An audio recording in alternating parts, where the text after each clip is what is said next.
Welcome to this week's dose of O2 from FiveTwo, a conversation designed especially for Sacramento entrepreneurs. Sometimes we need someone to light a fire under us, and every fire needs a little oxygen. Feel free to share this with your friends.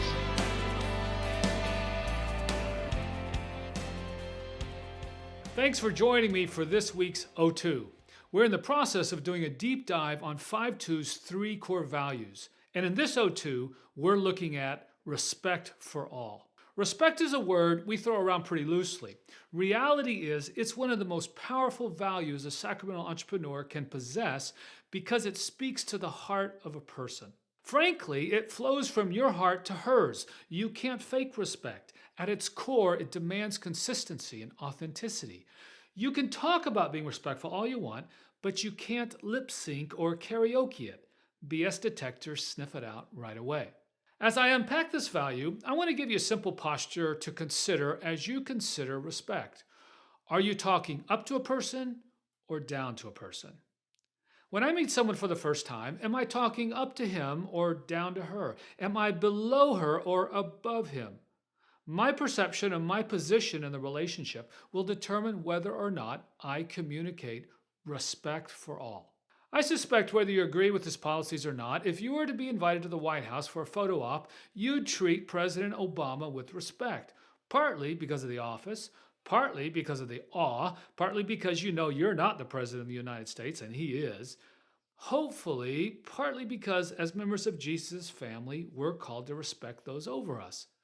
So you'd go into the White House, into that handshaking ceremony with this sense of talking up to Mr. President. And that sense of position would influence your posture, your words, your all. Now let's say you get done with that Rose Garden ceremony, you hop out on Pennsylvania Avenue, flag a cab, and when you hop in, you immediately note the smell of spices you've never smelled, music that you just can't get into. The guy's got skin that's not your color, his language isn't yours, he's not your kind of native. Are you talking up to him or down to him? Is he beneath you or above you? What's your position in regards to Mr. Taxi Man? When you look at Jesus' life, he purposefully positioned himself below us in order to serve us. He talked up to us, elevating social outcasts of every ilk. And those outcasts flocked to him. Why? Because he truly respected them. Did he agree with how they lived their lives? No. Did he love them and demonstrate honor to them regardless? Yes. Paul in his ministry in Acts and in his writings of the epistles, what posture did he take, especially with those outside of Jesus' kingdom? How did he treat with respect the pagan philosophers in the Areopagus in Acts 17?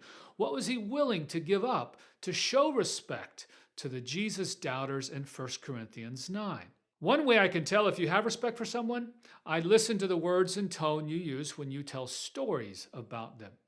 Respect comes to life in relationships and stories. Some people feel respect only comes if you know someone's story. I suggest respect for someone shouldn't depend on their story. It should flow from their person, specifically from the fact that they are a person. They are one of the crown creations of the Creator. See, we let role and position influence whether or not we respect. In reality, the only thing that should influence is the position we take. And if I take a position beneath you, I'll always be talking up to you and giving you the respect you deserve because, just like me, Jesus died for you. What makes this value so invaluable for Sacramento entrepreneurs is that when you go to start something, you're going to need people to join you in your cause. If you'll approach your cause with a sincere respect for all, from a posture that is beneath all, resulting in talking up to people as people more worthy than you, then you'll discover that posture is very Jesus-like and actually refreshing and attractive to others. So what does this look like in practice? Here are 5 behaviors that say, I respect you. First of all, I'll trust you before you prove trustworthy. You don't have to jump through a hoop before I'll trust you. This might cost me some pain, I might get taken, but ultimately, I don't have anything to lose, and more than likely, it will open the door on incredibly gifted people God brings into my life, helping carry the burden of whatever I'm starting. Second, I'll ask questions about your life rather than just tell you about mine. If you get good at this, you'll discover you know a lot about people, which will help you understand why they feel the way they feel, which will allow you to see their side, not in order to convince you about their side, but in order to compassion you. It will stop you from being so judgmental. When I truly want to know your story, when I listen to the nuances of your story, that's a huge sign I respect you. Number 3, I'll embrace your values that don't conflict with my core values. And friends, my core values should be pretty few, like my family and Jesus.